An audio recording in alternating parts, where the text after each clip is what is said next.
Hi అండి, welcome to my channel. ఈరోజు మనం పందెం కోడిపుంజును కోసేసి ఎలా డీప్ ఫ్రై చేయాలో చూసేద్దామా.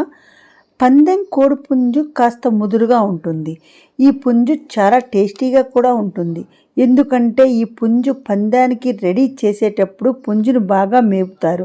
జీడిపప్పు, బాదం, పిస్తా ఇలా అన్ని రకాలుగా దానికి మంచి మేతను వేస్తారు.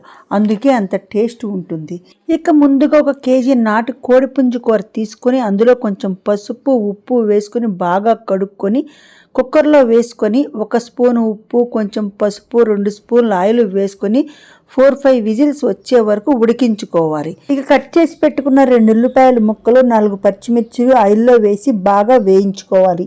ఇవి బాగా వేగిన తర్వాత ఉడికించిన చికెన్ దానిలో వేసుకుని బాగా కలుపుకోవాలి. ఇక దానిలో సరిపడినంత ఉప్పు, 1 స్పూను పసుపు వేసి బాగా కలపాలి. ఒక 5 మినిట్స్ పాటు మూత పెట్టి చికెన్లోని నీరు అంతా ఇంకిపోయేదాకా బాగా వేగనివ్వాలి. ఇక దానిలో 2 స్పూన్స్ అల్లం వెల్లుల్లి పేస్ట్ వేయాలి.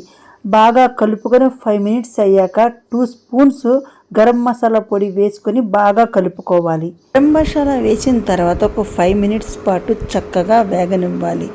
ఇలా వేగిన చికెన్లోకి 2 స్పూన్స్ కారం వేసుకొని బాగా డీప్ ఫ్రై అయ్యేదాకా వేపుకోండి.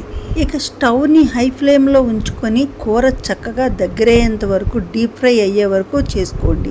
నూనె పైకి తేలేంత వరకు వేగనివ్వండి. ఇలా వేగిన కూరలోకి 50 గ్రాముల జీడిపప్పును దోరగా వేయించుకొని దానిలో మిక్స్ చేసుకోండి. అప్పుడు చక్కగా కూర మొత్తం కలుపుకోండి. ఇలా కలుపుకున్న కూరలోకి కొత్తిమీర చల్లుకోండి. కొత్తిమీర చల్లిన తర్వాత జీడిపప్పు, కొత్తిమీర మొత్తం కలిసేటట్లుగా కూర మొత్తాన్ని తిప్పండి. ఒక 5 మినిట్స్ పాటు సన్నటి ఫ్లేమ్ మీద ఉంచి తర్వాత స్టవ్ ఆఫ్ చేయండి.